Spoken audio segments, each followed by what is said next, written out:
Shadow of Kraw, Episode 12, The Mysterious Vendor, presented by Raw20. So you guys start making your way at this point. The weather, it's not raining or anything anymore, but it's still cloudy and it's quite windy. So the wind is picked up, and it's cloudy outside. So it's kind of like just it's a dark day. Luckily though, as you traveled, no other thunderstorm or anything like that. However, let's see. As you guys are making your way down the road, there's this strange man, and he's got this like one horse caravan. And as you keep looking, you can see it says odds and ends. And the guy looks at you four rather, and he goes, "Oi! Oi!" But it's more specifically a what are they called? Dragon kind? Dragonborn? Dragonborn, there you go. Oh, interesting. All right, cool. It's a gold dragonborn Ooh, calling out to you guys. All right, so it's a gold dragonborn. He's calling out to you guys, and he's going, "Oi! Oi!" Ow! I yell as loud as I can back at him. He's like, "Hello there! You need some odds and ends? I got some Guys, things for sale. do we need some odds and ends? Might as well see. Come take a look at my wares." All right then. He starts getting closer. Great. We approach him as well. Dun, dun, dun, dun. Is there a shimmer in his scales since he's a gold dragonborn, or is he just kind of like yellow? He's like shiny. So I would fully be like, "Sir, your scales are absolutely gorgeous." Ah, thank you. They're quite nice. I buffer them every day. As he pulls out a little pot, this buffing pot will do that just for you. Make your things extra shiny. Only 2 gold. But if you don't want that, I got a bunch of other things. I got this HP potion to restore some of your life for you and heal you up. It's only 50 gold. I got food Wow. rations. Does sound helpful. Silver How much powder for the for ration? 3 gold. What does silver powder do? Oh, it does all manner of things. You're hunting something that's susceptible to silver. You just toss this powder onto it, and it gets all itchy. Great for hunting those wicked beasts in the night. Interesting. I'm liking the powder. And I'm only liking the potion. 3 gold. 50 gold for a potion, my good sir. These are commodity, they are. And he pulls one out that's glowing like red. It's got this nice like hearty glow to it. Only 50 gold each. I tell you won't get a better deal. I don't know. We don't have all that much gold. I also What do you got- say, 40? I'm sorry, sir. Not 40 gold for one of these potions. I highly doubt it. Try to roll persuasion, see if you can persuade him to Okay. bring his price down. He would also still have blessed because it's 3 guys creatures. can do whatever you want, but try to roll persuasion. Sure, I'll add. I can roll and then add if I want, right? Yes. Isn't Okay, plus great. one So I'll of roll first. Ooh, I think I'm good. I'll keep that. You sure? Well, now I'm not. Why would you ask me that? Fine, I'll add a D4. All right. So 20 total. That's actually perfect. As you're convincing him and you're haggling, you're like, "Come on, we don't got that much gold." Unbeknownst to him, you guys have several hundred gold. But he's like, "All right, listen. The cost that I get here for these potions is about 40 gold. That's quite expensive for me. I don't make much of a markup here, but I think I could sell it to you for about 42. I'd only be getting 2 gold per piece, but that's about as low as I can go." I think we could do that. All I'll right, give you 42 for it. I only got 3 of these potions. If you want to buy more than one. I'll take one, I think. Yes, me too. All right, you All want right, to? yes. You're gonna buy all 3. Yes. All right then. He pulls out like one of those old calculators. Just give me a moment here, and he's got these 2 like. It's not like a beard. It's kind of like, like a long antenna that comes out on each side of like whiskers, basically. And he starts pulling on his whiskers. Oh, and yeah? he's like, all right, let me do some calculations here. And he starts like moving up some stuff. Can you elaborate on old calculator? An abacus? An abacus, basically. He's got an Love it. abacus, and he's doing a bunch of stuff. All right, I'll be 126 gold there for the 3 potions. But I'm not done Right. yet. And he's like, hold on a minute, and he starts rummaging in the back. I got this here bronze shield if you want, on 25 gold. And he knocks on it. That's solid bronze right there. Oh, I'm not interested. Do either of you want it? I can't. I need both of my weapons. Okay. What about you? You want this bronze shield? Let me see it. And I put my hands out. And he gives it to you. He lets you like pick it up. You can feel the weight. This is pure bronze. This is like 10 plus pounds of pure bronze. Only I- 25 gold. I inspected a bit more, seeing if it might be like better than an average shield, if you know what I mean. So in terms of like what the shield is, it's just a regular shield, but it's 100% pure bronze. Hmm. There's no impurities in the shield whatsoever. Whoever smith this shield, although they didn't like go the extra mile, it's very basic in design, but it is 100% pure bronze. Right.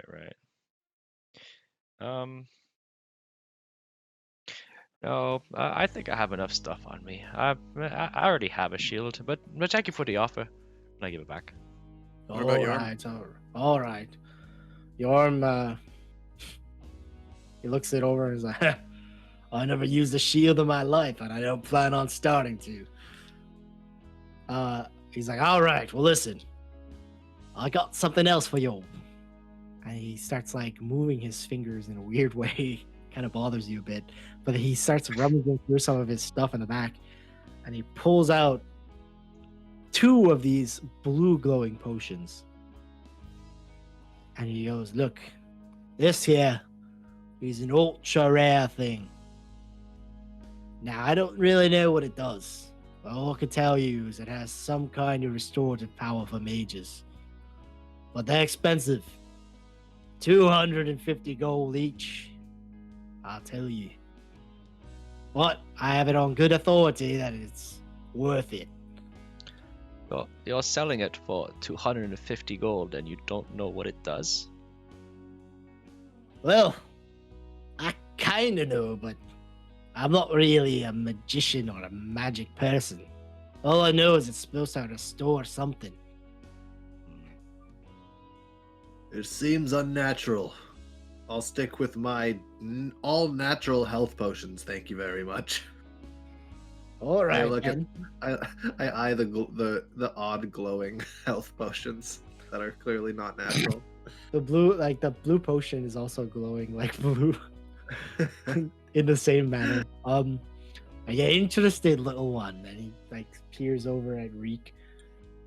No, I am more in the arts of alchemy. I don't do magic, and if that's intended for magic, it's probably not any use for me. I mean, if you could probably describe it like exactly what it does, but you don't seem like the man to actually be selling this type of stuff. A salesman should know what he's selling, and you don't inspire trust, you see, if you can't tell me exactly what it does. But if you do have some type, maybe some oil flasks or other types of Okay. things. I want you to roll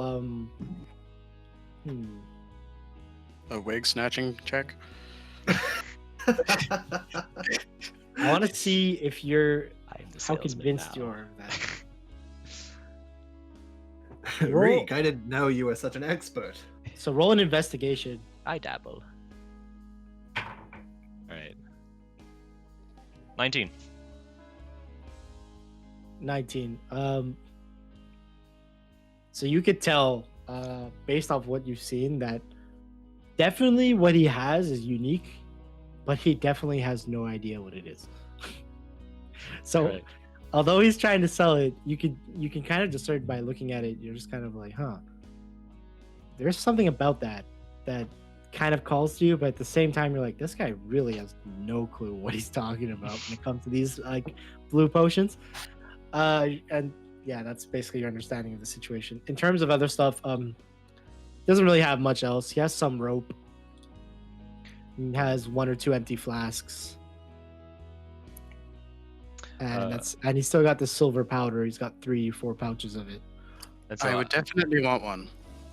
I'll be 3 gold. So yeah, I'll take one. All right, there, 3 more gold. He adds it on to the tally that he has going for you guys. And so you Anything else? do you have any oil flasks? Oh yeah, no oil flasks, but I got regular flasks if you want. How much are they? Oh, they're only 2 silver each. All right then. I'll take several. Perhaps 5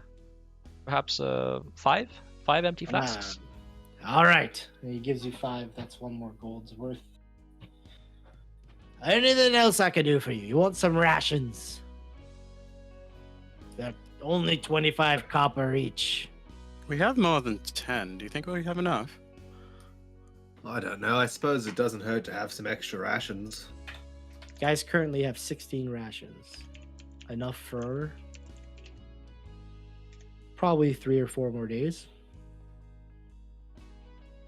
before you have to start hunting and stuff. It's only 25 copper pieces each. Oh, okay, then yeah, we should take some.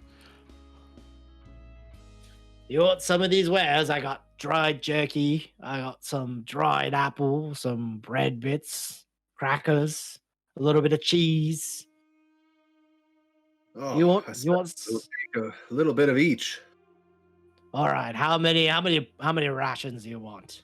So how many do you guys want to buy? 10 days worth at least For each of you or for total? for each. So 10 days worth is basically only 7.5 gold. Is that all right?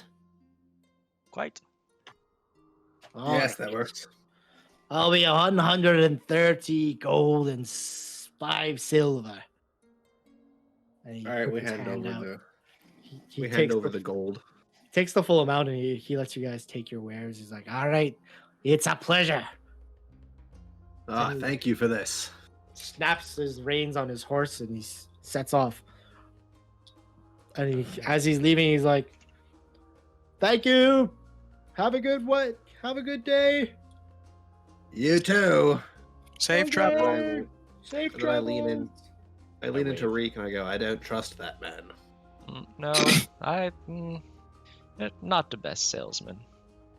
But those Anyway. scales. Have you seen those scales? Oh, no. What do you think one of those scales is worth? There was a part of me that wanted to ask him if we could buy those. But perhaps he shed some, and I look around to see if he shed any scales. He didn't shed any scales. He's not a dog. Oh, But he's not molting. Lizards molt. Yeah, but it would be obvious if he was molting. It probably wouldn't be that shiny as well. Right. all right.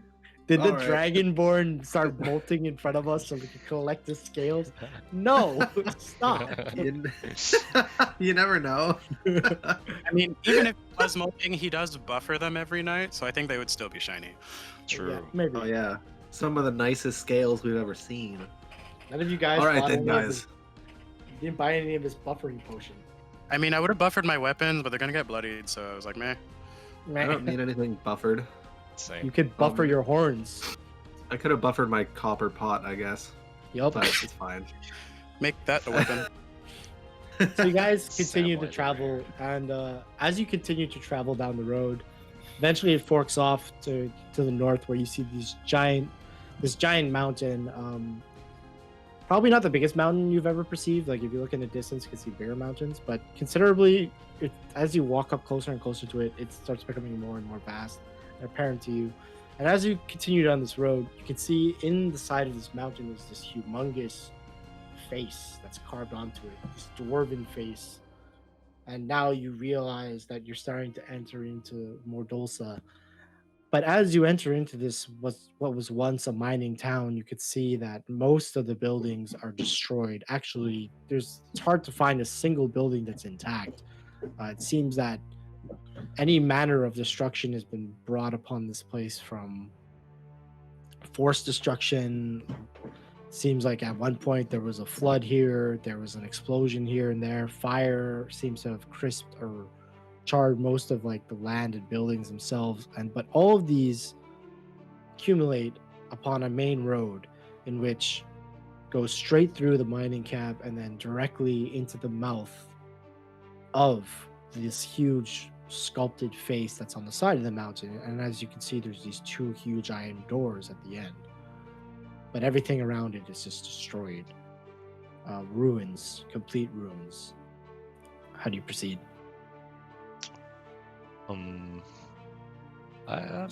Perhaps we should carefully move through the ruins. As you approach these ruins very carefully, Molmexius falls silent, as if he's in awe of the destruction around him. Yorm doing the same. Even though it seems like he's been through quite a lot, this is another level of destruction that he's not seen. Upon the sides of the road and in houses, and even laying all around, are the bodies and skeletons of dwarves.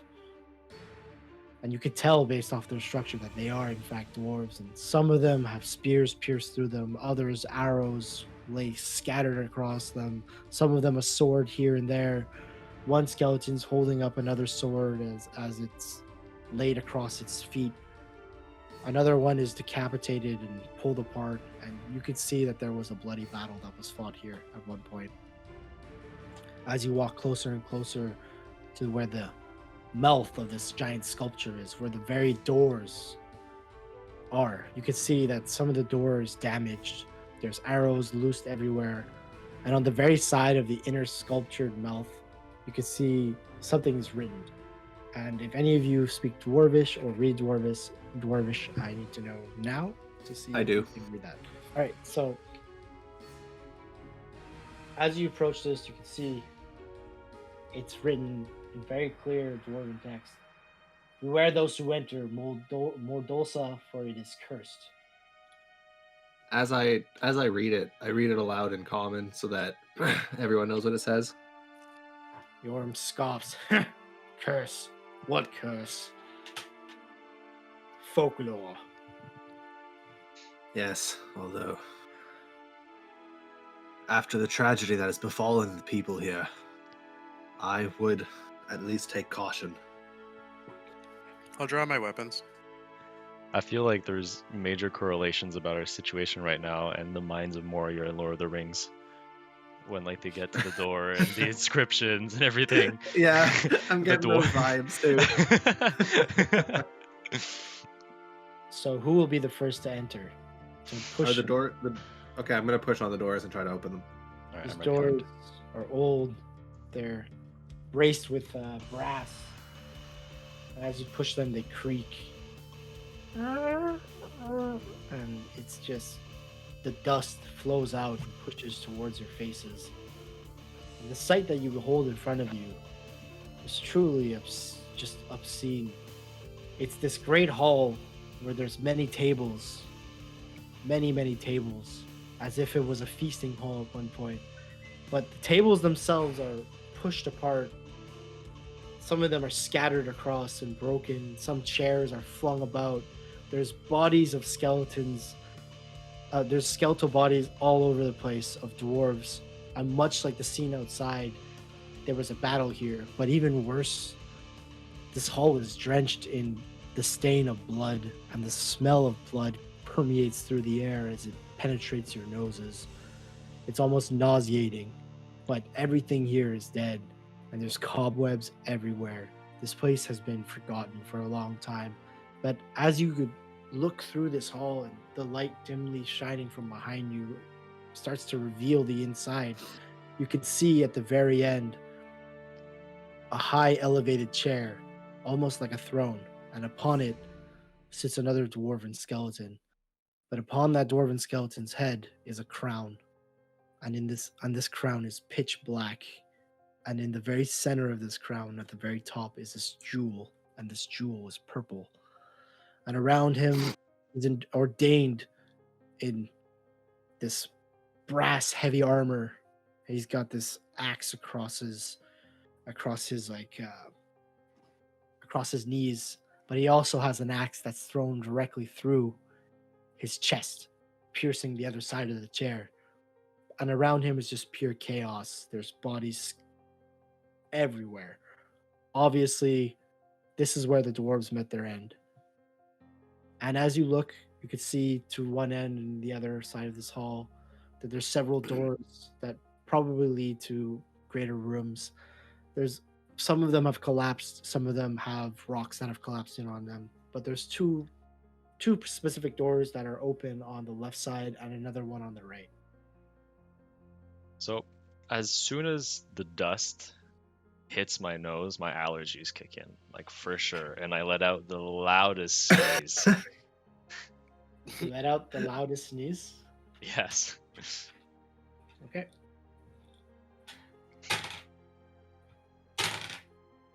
Wow. So you let out this loud sneeze, but it just echoes back at you.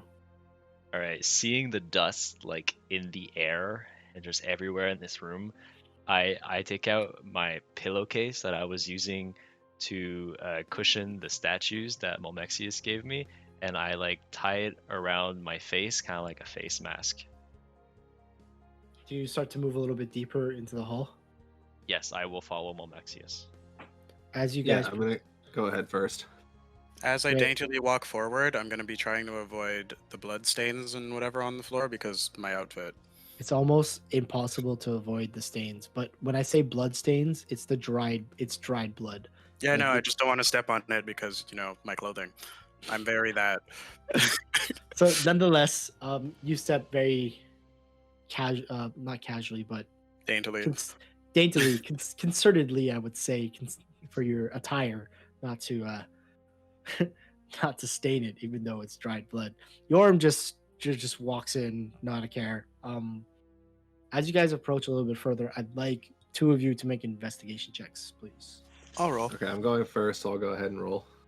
I mean, I'm paying so much attention to the ground, I might as well be paying attention. That's fair. I just have so much dust in my eyes. Best. Too much dust. 17. Okay. 16.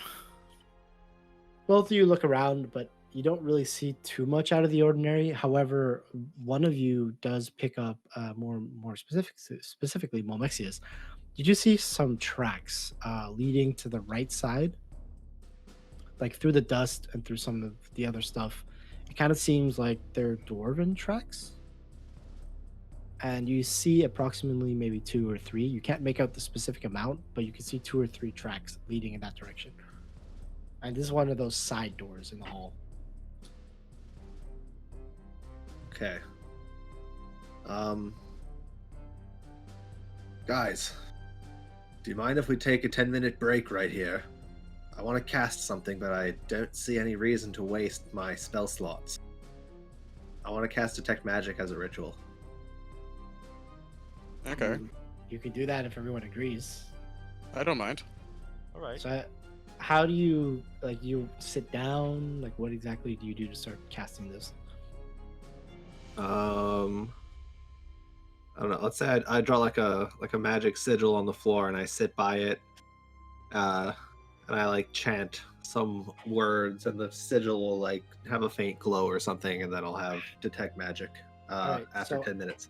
After you're So that'll doing- last 10 minutes. And I kind of want to inspect the room we're in and take a look at the black crown with the gem on it and everything, and just see if anything in this room has any magical presence. All right. So I just want to know, as you're casting detect magic, how are you trying to do so? What do you? Chanting. Are you trying to chant quietly? Are you chanting in a normal tone? Like, what exactly are you doing? Like a normal, like my normal speaking voice, basically. Okay.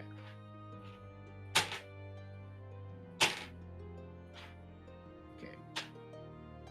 This time, as you start chanting, and not just you, but the general sound that you guys are making, you guys start to hear something from one of the doors. My weapons are already drawn, so It's like a reverberation, and I like everyone to roll perception, except for Momexius, who's casting right now. oh, I don't see anything. I rolled a 5. Oh my god. I got a 6. Wow. What is happening? So you're all too focused on everything that's going on around you right now, like the atmosphere, and you hear something, but you can't make out what it is. But it's just like kind of like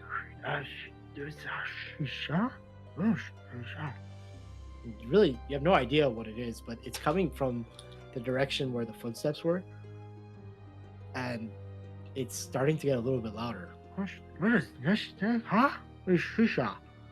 And what do you got? What's your reaction to this? Malvexius is still trying to cast. It's only been like a minute, 2 minutes. Well, when it gets louder is I guess when I would notice it, and I would You've noticed the sounds. You just can't make out what the heck it actually is. Like, is it someone talking? Is it a creature? You don't know. You just then hear it. I'll tell the party that I don't think we're alone. They seem to be getting closer. Hide amongst the corpses. And I lie down next to a corpse, playing dead. Okay, Reek, you're playing dead. Everyone else, what are you guys doing? Well, now I'm visibly disgusted because he's lying down in this nastiness. But I haven't given up on my spell, so I just keep trying to cast. I stand in between the doorway and Momexius to try to protect his spell. Bjorn goes to the side of the doorway where the like just on the side of the doorway, and he kind of leans up against the wall and he pulls his great axe out, and he's like, I don't know what that is, but doesn't really matter. If it's in this place, it's probably not too kind. I'm gonna get ready.